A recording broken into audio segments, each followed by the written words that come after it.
Hey guys, welcome to 3 Mississippi. Guess what today is? Yep, it's time to send some chickens to winter camp to meet the chicken Jesus, if you will. And this one volunteered as tribute. Anyway, so I'm going to be processing some of the smaller birds, doing more of a Cornish game hen size and just sort of thinning that batch out a little bit. Unfortunately, today when I was setting up, the plucker is not a plucking. So I will be doing everything by hand today, which is not really exciting. This is the second time this has happened to me when I've gone to process. So yeah, Mike's going to take a look at it. But for today, I will be doing it by hand. So my goal was to get through about 20. Since I'm plucking by hand today, I may not get through that many because it's going to take me a lot longer, obviously, than 5 seconds to do each bird plucking. So that's going to definitely add to my time frame today, which is not exciting. And I'm doing it alone. That also kind of sometimes can add. Sometimes I go faster when I'm by myself. I don't know. So I'm getting my ice chest set up with some salt and ice and water to get the temp down so we can get the body temperature down after we process to 40 degrees within 4 hours. I have my scalding pot here that I'm setting up with a little bit of Dawn dish soap in there and our propane grill to help separate the feathers from the skin to make them pluck a little bit more easily. I've got my cone set up behind me here and my trusty dusty trash can to put the innards and the feathers in. I've got my scalpel and my shears over here. I've cleaned everything off. I've got my hose ready to rock and roll. Let's get after it.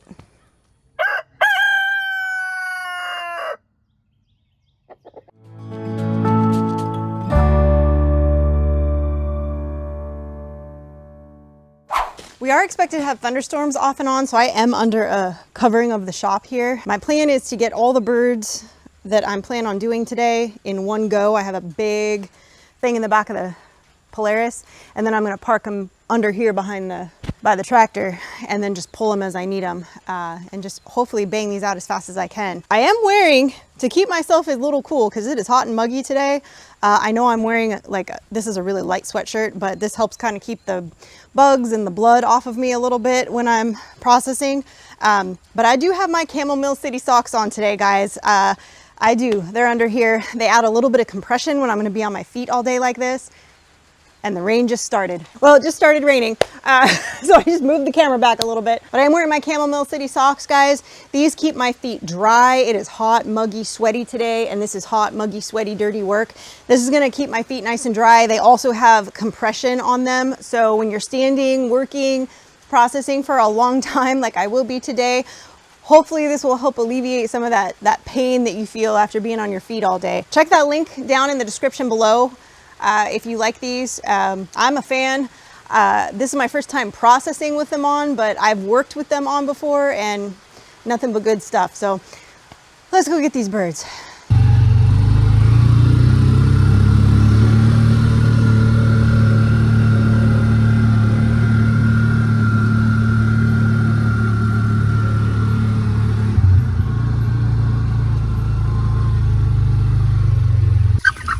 Hi kids.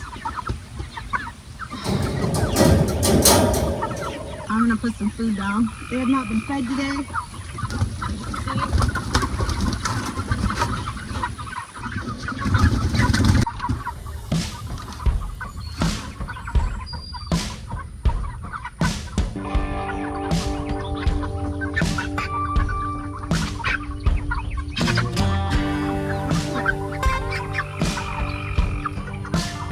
Two.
right, so if I counted right, I have 18 in here, and I was gonna do 20. We're gonna stick with 18 because I'm plucking by hand, so let's go. I'll put it somewhere. There it is. Found it. My little thermometer. I'm gonna check the temperature of the water right now for my scalding pot. It's at like 122. I like to get it between 150 and 160. These birds are younger and smaller, so I'd probably be fine about 150, 155. I have found that the larger the bird and the older the bird is, the tougher it is to get between the feathers and kind of loosen them to be able to be plucked out. So I generally go for like 160. If we're talking like some ducks and turkeys, sometimes we go all the way up to 165, and you just have to be careful that you don't scald the meat. You have to like pay attention to how long you're doing it for at a time, but you do have to get it nice and hot. I'm gonna go ahead and get my gloves on and grab my first bird to stick in the cone and let it start hanging, because this is at 122. It's getting closer, being ready to have a bird in it. I did forget one more thing. I do like to have a separate container. I'll put this in the cooler with some water and ice in it. I'll put the hearts, livers in here. The necks I'll just throw in there because I'll make dog food, and I'll make the necks I'll use for stock usually. Usually I have 2 cones set up on a board. For the life of me, I cannot find my other smaller cone. Usually I have 2 going so they can hang and bleed out. I also don't have my bucket, I'm realizing right now. I'm gonna go pilfer a bucket. Pro tip, guys, I always put a little bit of water in the bottom of my blood bucket. Woo, that thunder is a-coming. This kind of helps like keep it from like congealing and whatever, and you can use this later in your garden. If you got just a little bit of water, it just helps get it out later. It just makes life a little bit easier. Hi, kids. Who's gonna volunteer as tribute? Who wants to go first? Okay.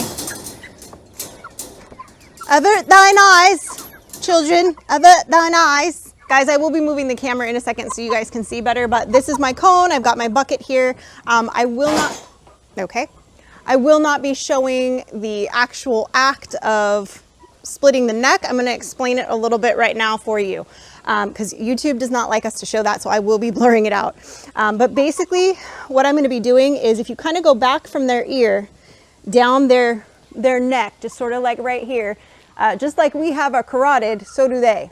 And sometimes on the smaller birds it's a little bit, and sometimes even on the bigger birds, there's sort of a sweet spot where it's really easy to find it. Sometimes it kind of rolls around and hides behind stuff in the tissue.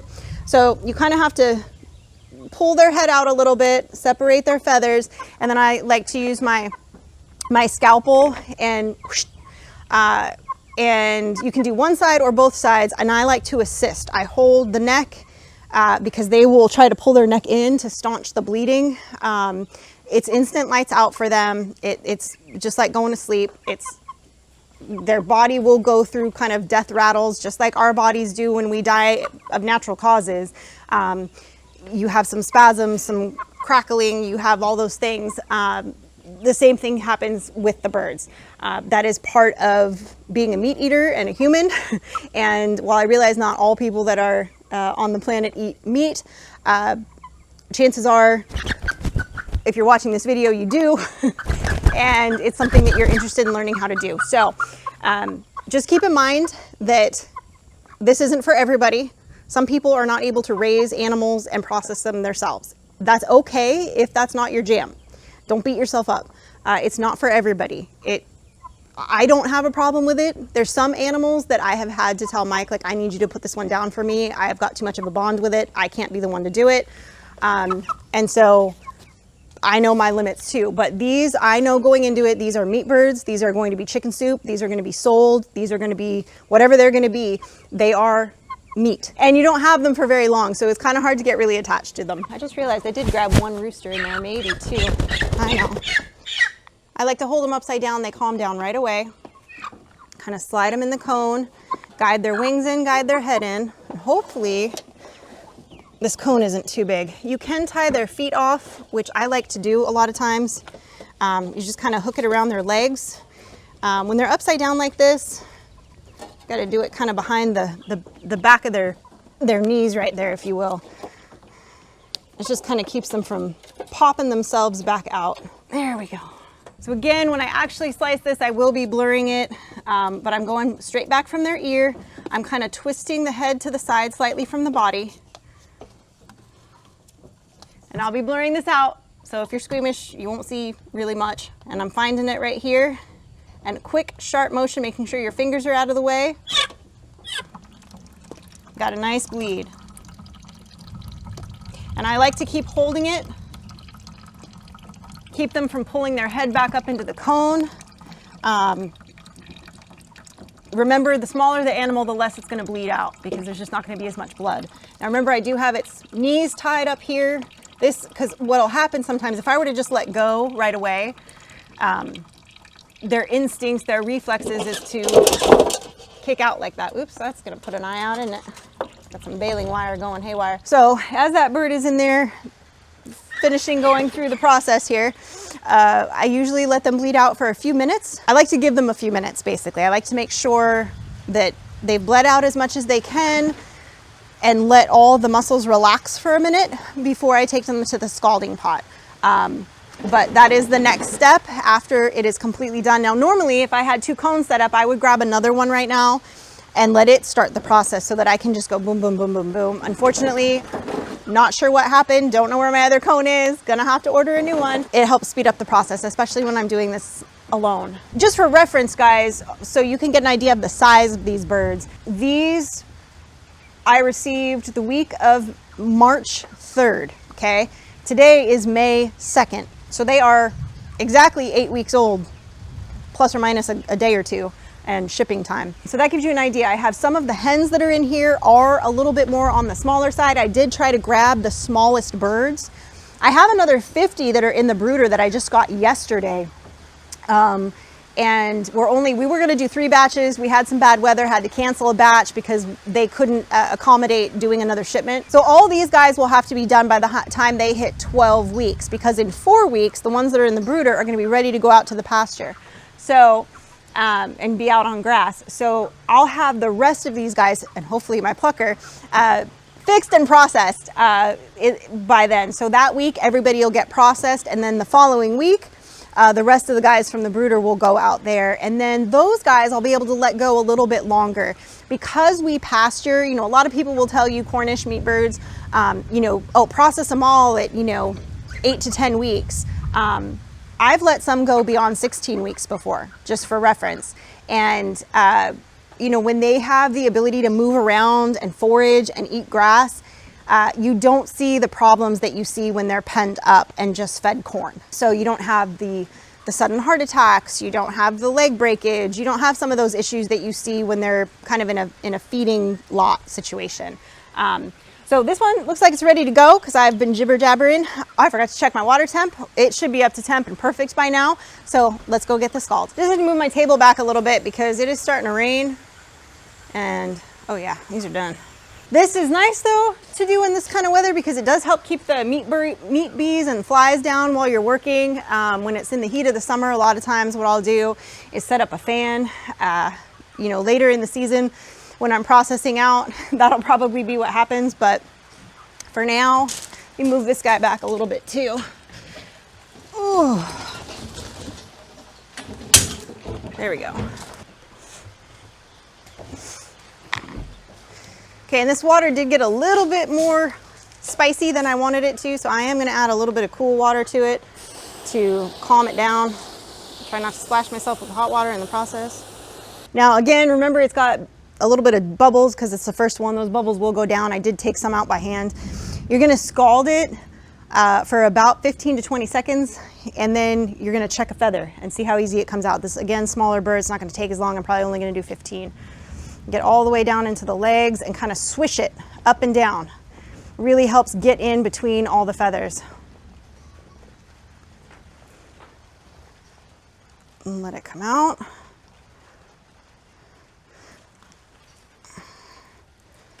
And feathers come right out. We're gonna get to plucking.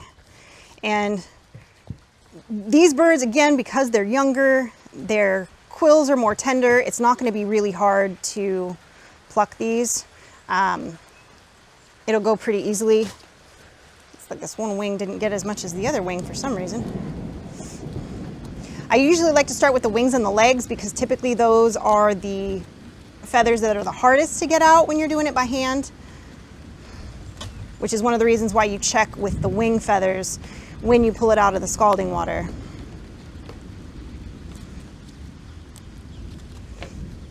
Make sure you get right at those kneecaps here and pull all that feathers.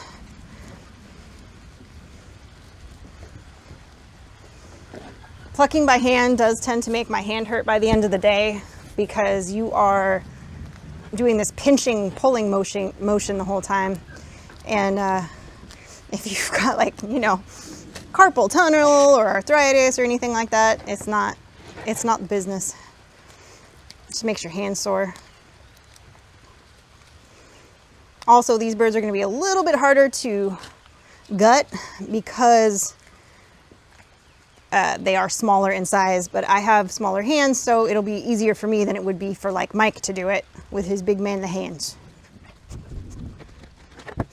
And sometimes you'll find like, oh, you know, you didn't get it quite scalded well enough. You can dunk it in for another couple seconds. Once I get to a certain point, I'll also rinse it off to make sure I got everything. Because sometimes it's hard to tell between a feather that's just sticking to it or a feather that's like still attached. I also like to wear these rubber gloves when I do it because it does help to kind of grab the feathers and get them off, you know. Kind of acts like the fingers do in the plucker a little bit. Some people use like dishwashing gloves when they do it for that reason. I've never had really good success with that, so I just use regular latex gloves.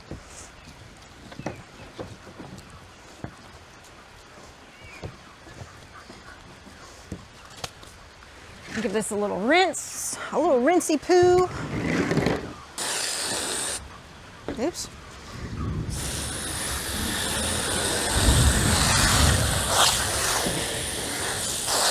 That's the one I want. Couldn't find the right nozzle setting there. It was not working for me. Now I can see there's some loose feathers here.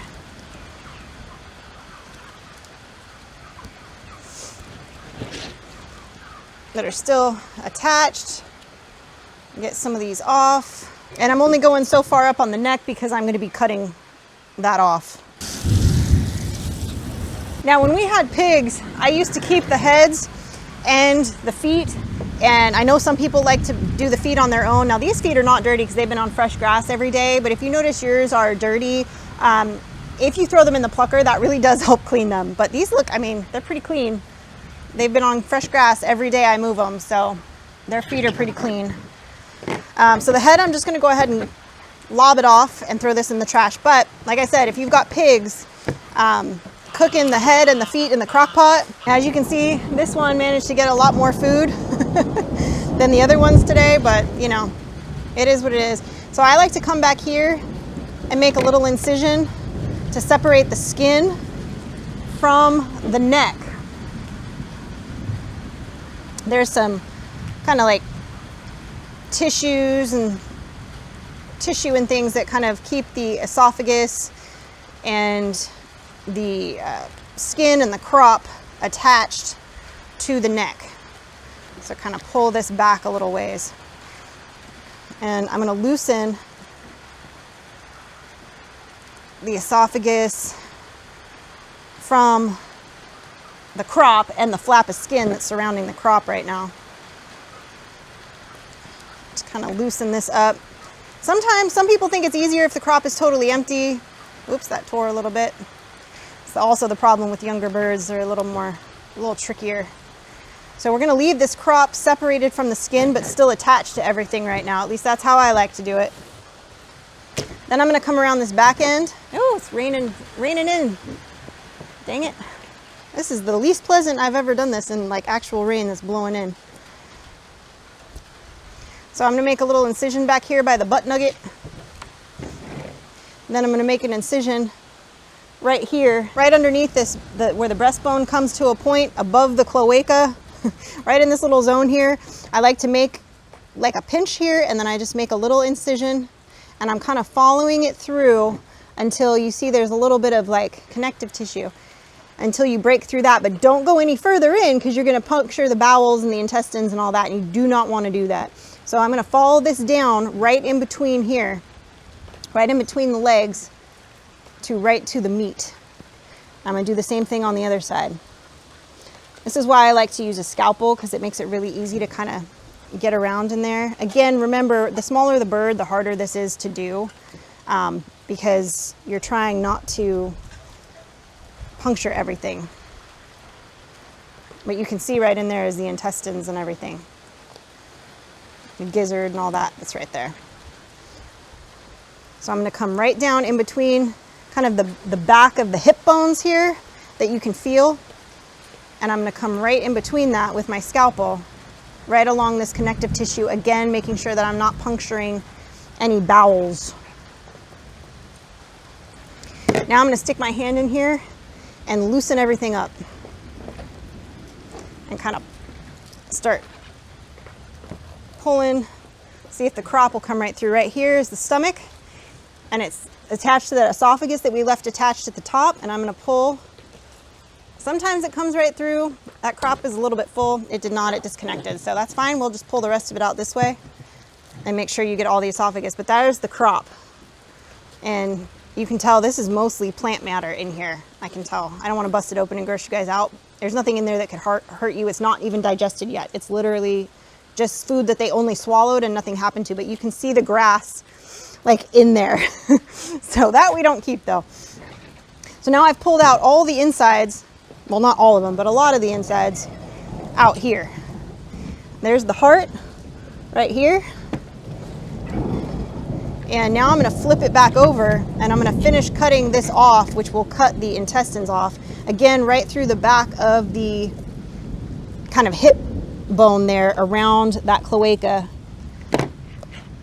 And you've gone in there and loosened this up, except I found I missed one piece of connective tissue right there that's holding it in. Right at the bowel.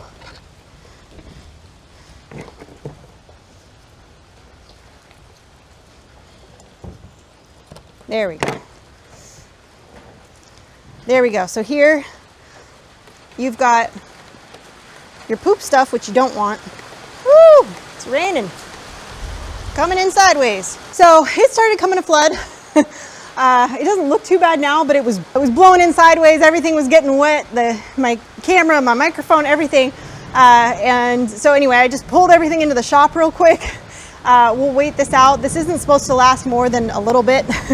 It is a setback for the day, but so far today, I think, I don't know, maybe LBJ is telling me not to process birds today, because every step of the way I'm getting the like, thou shalt not pass. So I don't know, but these birds got to get done. So it is what it is.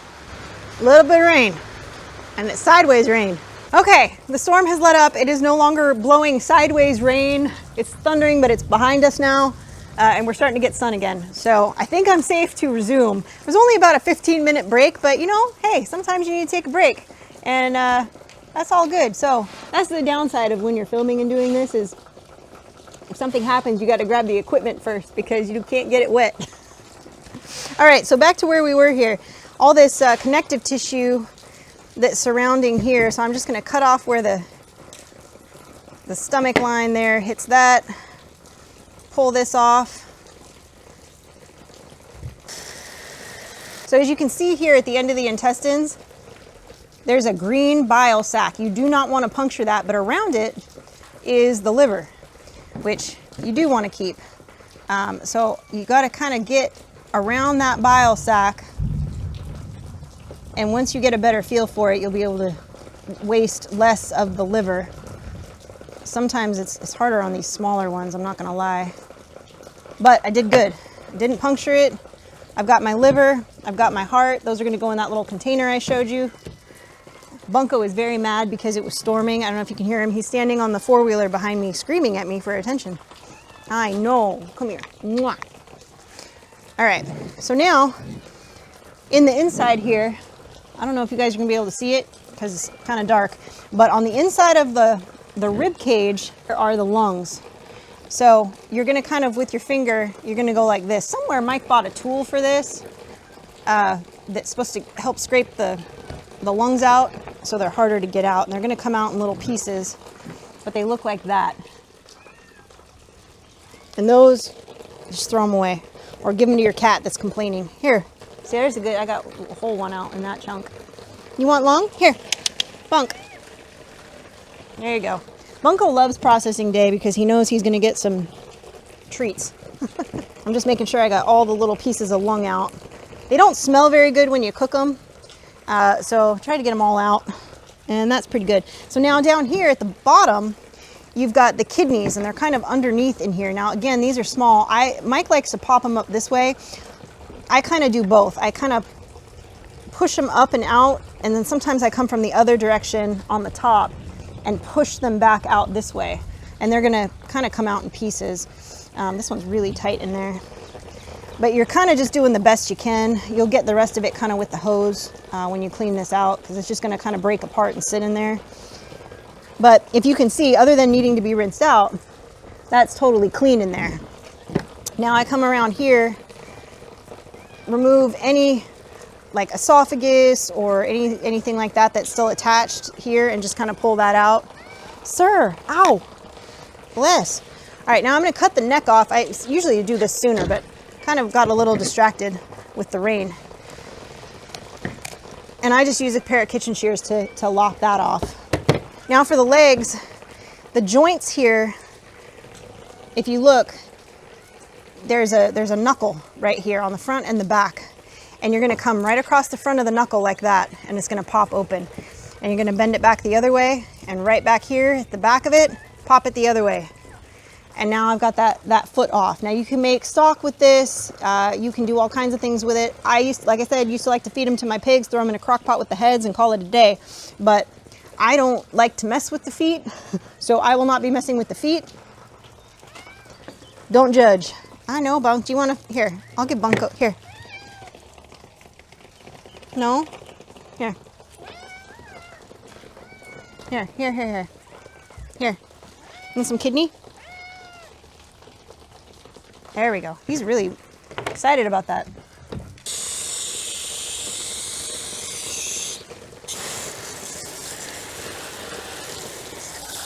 And give this chicken a good rinse. Get all the little pieces of liver, or not liver, kidneys you can see are coming out. But there you go.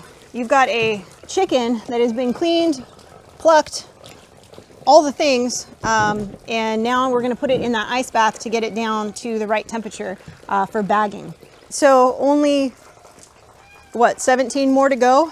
I'll show you guys at the end when the cooler is full here in a couple hours. I should be able to show you a little bit of the bagging too, just so you guys can get an idea. We do shrink wrap bags, but I'm gonna try to bang through the rest of these as fast as I can right now. There we go. Bird number one. I just finished the last couple birds, and it's been coming a flood now for about 10 minutes. I cleaned up as much as I could. I am like drenched. I'm soaking wet and just bleh. I ended up doing 16 birds because 2 of the birds that I had grabbed from behind were roosters, so I'm gonna let them go a little bit longer. And the plucker died, as you heard me say earlier, so I did pluck them all by hand, so it took a lot longer. Plus the ambient temperature kept fluctuating because of these storms rolling through. So we went from it being like 80, 85 degrees to like, it feels like down to 60 degrees. And so anyway, I was having trouble keeping the water, the scalding pot, hot. And then we ran out of propane on the last, the last 2 birds. But while Mike was out trying to get a part for our plucker to fix it for me, he ran into Eddie Wiggs, and shout out to Eddie and his amazing tomatoes. And he's like, just come get mine. But by the time Mike got back, I was done. So he, but it'll come in handy in the next week or so when I do some more. But yeah, it's coming a flood. Bunko has stayed by my side the entire time. He was eating the lungs out of the chicken. He really likes the lungs, apparently. Who knew? Everybody's in the ice chest. I'll show you guys real quick. there's the ice chest. Mike brought back some more ice. And there's a bunch of birds in there. Kind of waiting for the storm to calm down a little bit so I can kind of finish cleaning up and put the hose back. And there's a couple birds that got out because some of the thunder was so loud that like I was like jumped because it was like a gunshot going off right next to you. And so a couple of the birds got scared and kind of like the little ones ran through. So I need to go put them back up and put these two birds back up. So I'm just kind of waiting for a break in the rain, which it looks like it's going to, like pretty soon. I don't know if you guys can tell. It's getting there. It's starting to calm down. But I was like, I'm already drenched, but it was like lightning the whole 9 yards. So I was like, oh, wait a minute. I'll just hang out by the shop for a minute. But I got them done. I didn't get as many done today as I would have wanted to do in the time frame that I wanted to do them. But that's what happens when you have to pluck by hand. It takes a lot more time. Unfortunately, a lot of these, because they were younger, had pin feathers, which are harder to get out by hand. And unfortunately, a lot of those that I had that were that way were towards the end, so my fingers were like cramping up. But once they're iced out before we bag them, it's easier to kind of pull those pin feathers out once the skin around it's kind of shrunk. So hopefully that will make tomorrow when they bag a little bit easier and I can go through and help kind of pull some of those out. But I did it, and Mike brought me more ice and he tried to fix my plucker, but it needs a new part. So sigh. But this is a good reminder. Next time I'm like, hey, I'm gonna do birds on this day, I need to like check the plucker just because this has happened several times now where the plucker like needed something fixed or something got messed up or the wire broke or whatever. So, and we've had that thing for a decade. We've used it a ton over the years. So it's, you know, obviously things are going to need to be replaced and upkept and whatever. So, but the last couple times, you know, and it survived a move, you know, across the country in a big truck. So, you know, is what it is. But, whew, man, these storms today, I will say it kept the flies and the meat bees away. So I'm happy about that. But as for the rest of it, no thank you. No thank you. I give it 0 out of 5 stars. 0 out of 5 stars. Mike even said, could you have picked a worse day to do this? And I was like, I don't know. Don't challenge me with a good time. But anyway, there you have it. There's my day today. I don't know. It's slowing down a little bit, but it's still, you can see it's pretty muddy, pretty wet, pretty all the things. So, all right, I'm gonna quit yakking and go finish cleaning up. Thanks, guys. Appreciate you. As always, stay blessed. Stay out of the lightning. And thunder's off, safety's off. I don't know. I'm very tired. Okay, bye-bye. I'm moving out the chicken. That's annoying. Oh, you're using one of the metal straws. Okay. Oh, it works so much better than those rubber straws. All right. Good to know. I only discovered that because I couldn't find one of the rubber straws. Rubber straws in. Frankie found them, but I had already found this, and I was like, wait a minute, ding, ding, ding, light bulb. It being rigid actually is a plus. That's what she said. Golly.